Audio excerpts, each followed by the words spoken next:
भगवान श्री कृष्ण कहते हैं कि व्यक्ति को सदैव बुराई से बचकर रहना चाहिए। अगर कोई बुरा कर्म करता है तो वह कर्म उसको अपने जीवन में भोगना ही पड़ता है। जिस प्रकार बछिया झुंड में अपनी माँ को ढूंढ लेती है, वैसे ही कर्म का फल आपको हजारों की भीड़ में भी ढूंढ लेगा। भगवान श्री कृष्ण कहते हैं वह कण कण में निवास करते हैं। छोटे से छोटे जीव के हृदय में ईश्वर का वास होता है। उस जीव को कष्ट का अनुभव होना ईश्वर को कष्ट का अनुभव कराता है। अर्थात किसी जीव को कष्ट देकर अपने ईश्वर को खुश कैसे देख सकते हैं। कृष्ण अपने भक्तों को कर्म का मार्ग दिखाते हैं। वह कहते हैं कि अपने कर्म समाज के प्रति और मानव कल्याण के प्रति केंद्रित करते रहो। बाकी फल की चिंता मत करो, उन सभी कर्मों को मुझे समर्पित करो। इस मार्ग को अपनाकर तुम मुझे प्राप्त कर सकते हो, मेरे प्रेम का भागीदार बन सकते हो। भगवान श्री कृष्ण कहते हैं दुष्ट लोग अगर समझाने मात्र से समझ जाते तो यकीनन महाभारत कभी ना होती। जो दुष्ट लोग होते हैं वह कठोरता से ही मानते हैं। उनको समझाने के लिए कठोर व्यवहार करना अति आवश्यक है। अगर समझाने मात्र से दुष्ट समझ जाते तो बांसुरी बजाने वाला कभी महाभारत होने ही नहीं देता। जो अपने मन पर नियंत्रण नहीं रखता वह स्वयं का धीरे धीरे शत्रु बन जाता है। मनुष्य का मन सदैव चंचल रहता है। इस मन की चंचलता ने मनुष्य को पथ भ्रष्ट तथा मार्ग से विचलित करने में कोई कसर नहीं छोड़ी। जो व्यक्ति अपने मन को नियंत्रण में नहीं रखता वह धीरे धीरे स्वयं का शत्रु बन जाता है। ज़्यादा हंसने और बोलने वाला व्यक्ति अगर चुप हो जाए तो मान लेना वह भीतर से टूट चुका है। जो व्यक्ति सदैव हंसता खेलता और मुस्कुराता रहता हो, अगर वह अपने स्वभाव से भिन्न हो जाए अर्थात चुप, गुमसुम और उदास रहने लगे, तो समझ लेना उसके हृदय में एक पीड़ा है। उस पीड़ा ने उसे कमज़ोर बना दिया है। जिस व्यक्ति के पास संतुष्टि नहीं है उसे कितना भी मिल जाए वह असंतुष्ट ही रहेगा। जिस व्यक्ति के पास संपूर्ण धन दौलत ऐश्वर्य वैभव और सब कुछ है मगर संतुष्टि नहीं, उस धन दौलत का कोई अर्थ नहीं। वह सदैव असंतुष्ट की स्थिति में ही रहे। जिसके पास संतुष्टि है वह थोड़े में भी संतुष्ट रहता है। जिंदगी में सदैव अवसरों का आनंद लेना चाहिए, लेकिन किसी के भरोसे को तोड़कर नहीं। जिंदगी में भरोसा एक ऐसी चीज़ है जिसे प्राप्त करना वर्षों की मेहनत के समान है। फिर भी यह प्राप्त हो या नहीं, यह भाग्य पर निर्भर करता है। किंतु भरोसे को तोड़कर पुनः भरोसा प्राप्त करना संभव नहीं है। इसीलिए ज़िंदगी में अवसरों का आनंद अवश्य लें, लेकिन भरोसे को कभी टूटने ना दें। प्रेम में कोई वियोग नहीं होता, प्रेम ही अंतिम योग है, अंतिम मिलन है। प्रेम कभी ना समाप्त होने वाली प्रक्रिया है। जिस व्यक्ति को प्रेम हो जाता वह फिर जीवन और जीवन के बाद भी प्रेम के वशीभूत रहता है। प्रेम को प्राप्त करने के लिए त्याग, तपस्या और योग का सहारा लेना पड़ता है। कभी भी स्वयं पर घमंड मत करना। पत्थर भी भारी होकर पानी में अपना वजूद खो देता है। अर्थात जो व्यक्ति अपने अहंकार से भारी हो जाता है, जिसमें अभिमान भर जाता है, वह उस पत्थर की भांति होता है जो भारी होने के बाद भी नदी की धारा में डूबकर अपना अस्तित्व खो देते हैं। अगर ईश्वर तुम्हें ज़्यादा प्रतीक्षा करवा रहे हैं तो हो सकता है जितना तुमने मांगा उससे ज़्यादा देने वाला हो। अगर किसी लक्ष्य, खुशी या सफलता की प्राप्ति में लंबा समय लग रहा है, प्रतीक्षा की अवधि अधिक है, तो हो सकता है कि आपकी अपेक्षा से ज़्यादा आपको मिलने वाला है।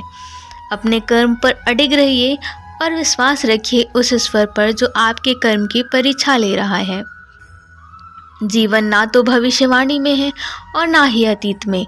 जीवन तो बस इस पल में है, केवल इस पल में। जो लोग जीवन को भूत और अतीत के भरोसे छोड़ देते हैं उन्हें श्री कृष्ण सावधान करते हैं। जीवन का अर्थ ना भूत है ना भविष्य, जीवन केवल और केवल वर्तमान है। इसीलिए वर्तमान में अपने जीवन को आनंद पूर्वक जिए, निस्वार्थ कर्म को अपने जीवन में अपनाएं। मैं विधाता होकर भी विधि के विधान को नहीं टाल सकता। मेरी चाह राधा थी और चाहती मुझको मीरा थी, पर मैं हो गया रुक्मणी का। जो विधाता के लेख में होता है उसी का फल हमें मिलता है। विधि के विधान को स्वयं ईश्वर भी नहीं टाल सकते। जिस प्रकार राधा से कृष्ण निश्चल भाव से प्रेम करते थे, प्रेमिका के भाव से मीरा कृष्ण को पति मानती थी, मगर विधि के विधान में रुक्मिणी का साथ लिखा था, जिसे स्वयं विधाता भी टाल ना सके। क्रोध की अवस्था में भ्रम जन्म लेता है। भ्रम बुद्धि को नष्ट कर देता है। बुद्धि के नष्ट होने से व्यक्ति का पतन हो जाता है। क्रोध व्यक्ति का सबसे बड़ा शत्रु है। क्रोध के जन्म लेते ही व्यक्ति अपना विवेक खो देता है। विवेक के खो जाने पर व्यक्ति अपने पतन के मार्ग में उन्मुख हो जाता है। क्रोध की अवस्था से सदैव बचना चाहिए। खाली हाथ आए हैं, खाली हाथ वापस चले जाएंगे। आज तुम्हारा है, कल किसी और का होगा, परसों किसी और का होगा। तुम जिसे अपना समझकर मगन हो रहे हो, बस यही प्रसन्नता तुम्हारे दुखों का कारण है। इस संसार में कुछ भी स्थायी नहीं है, ना ही सुख दुख और ना ही जीवन मरण। सब एक प्रक्रिया है। जो खुशियाँ आज तुम्हारे पास है, कल वह खुशी किसी और के पास होगी। जिसे अपना समझकर हम खुश होते हैं, वही खुशी कल दुख का कारण बनती है। मैं सभी प्राणियों को समान रूप से देखता हूँ। ना कोई मुझे कम प्रिय है ना अधिक, लेकिन जो मेरी प्रेम पूर्वक आराधना करते हैं वह मेरे भीतर रहते हैं और मैं उनके जीवन में आता हूँ। वह जो सभी इच्छाएं त्याग देता है, मैं और मीरा की लालसा तथा भावना से मुक्त हो जाता है, उसे शांति प्राप्त होती है। जिस व्यक्ति में अहंकार, मैं और मेरा का भाव समाप्त हो जाता है, उसे कुछ भी पाने की लालसा नहीं होती। वह परम शांति को प्राप्त होता है। उसे ईश्वर की शरण प्राप्त होती है। अंत समय में वह उस परम पद को प्राप्त करता है जो देवताओं के लिए भी दुर्लभ है। मैं धरती की मधुर सुगंध हूँ, मैं अग्नि की ऊष्मा, सभी जीवित प्राणियों का जीवन और सन्यासियों का आत्म संयम भी मैं ही हूँ। संपूर्ण जगत ब्रह्मांड चल अचल सब में ईश्वर का वास है।